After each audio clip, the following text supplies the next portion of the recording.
Hey kids, Mr. Glenn here, hope you're well. Today, as you can see behind me, we are going to be learning about profit and loss.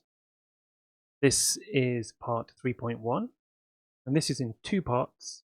So we have 3.2 coming up, and that is to do with how much money you are going to make within 1 month. You may lose money at some point during that month. You may make a lot of money at some point. You may come out a very rich person. However, it all depends on what your daily expenses are and what your daily takings are. And we're going to learn how to take away the two and then show you what your profit is and what your net profit and what your gross profit is. We're going to understand what those things are, net and gross. And then we're going to learn also about how to chart that and then what we can do with that data that we see, and then how we are going to share that with the rest of the year group. So the first thing we're going to look at today is this profit and loss. And these are the things that we are going to be learning about. Can I input data?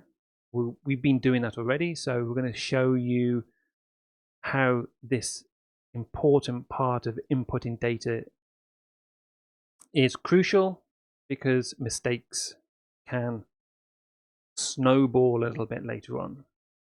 The reason I say this is because inside here you are going to have to go back into your other worksheets and find specific data. The first bit is where you are formulating your data. So this is the second part, can I formulate the data, which is going to be in this second part here.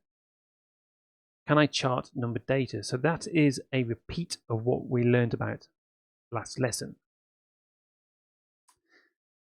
You can see that in the red call out box as well, there are true numbers from your map. And so in here, we're going to go into a live sheet in a second for lesson 3. And you will see that if you're on an iPad, it looks very similar. The only difference is that my fingers are too fat, and probably so are yours, and so grabbing the corners of the cells is really tricky. Inside here too is the formula that we are going to be using. I've seen on a number of sheets that have been handed in Google Classroom that some people have got the equals and the product the wrong way around, or they've added a comma for sum rather than product. So when we use product, we are multiplying. So inside here, I've got an entrance fee. I'm going to have one entrance fee. You're going to see that in a second, and your prices are fixed. Cafes, shops, ice cream stands, etc., etc. So let's go and have a look at our live data and go into this sheet and make sure that we can see what's going on. In my entrance fee, my opportunity to spend is 1 time for the ticket, for the entrance. Unless you're hoping to sell tickets for each ride, I'm not sure that the public would be very happy about that, for buying a ticket for each ride. Think about that. Cafes, I've got 2, they are $4 each. So if you think you're going to spend money for a coffee or a drink at that cafe, or maybe a cake, you may on average spend $4 for the 2 times that you visit that. Your shops will be $3 and your ice cream stand $1. And so inside here, last time on the iPad, I remember this being rather tricky and it wasn't really following properly for me. I'm going to put $20 in there again. It might do that for you as well. I can't remember if it does on the iPad or if it does just on here. We'll have a look. Anyway, equals product. And as I type this in, Google Sheets offers me suggestions. So I can go in here and it says result of multiplying a series of numbers together equals product. And it gives me an open bracket too. The wee question mark that's in there is saying where do you want to start. So I'm going to start here at B4. Then I'm going to put a comma in for the next cell. And I want this one here, which is C4. I close my bracket using Shift and 0. and then I hit enter. Ah, it's only showing 20. Inside here, we're going to learn how to format our cells as well. Because what I'd like us to do in the next video, I've got a very short video on what we're going to do with inputting charts like we did before.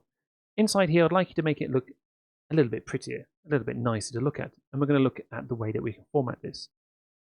So here, I'm going to go down to the bottom. I'm going to use my fill handle. And then inside here, it'll give me the multiplications. The bottom one is sum. If you look on the ICT pages and in the links that I sent you in your classroom, I have given you the pictures. So inside here, I've got equals sum. You can see that Google gives me a suggestion, and I'm going to start here at the top, and then I'm going to go and put a colon now because I want it to be a range. So in here, I want this range to go down to D7. D7. It's going to fill it in. Whoopsie daisy. I need to go and put my D7 in here. D7. There we are. You can see that it's highlighted the part that I want. Enter. Done. 39. So I get that far and then come back to the next video. As always, year 5. Good luck.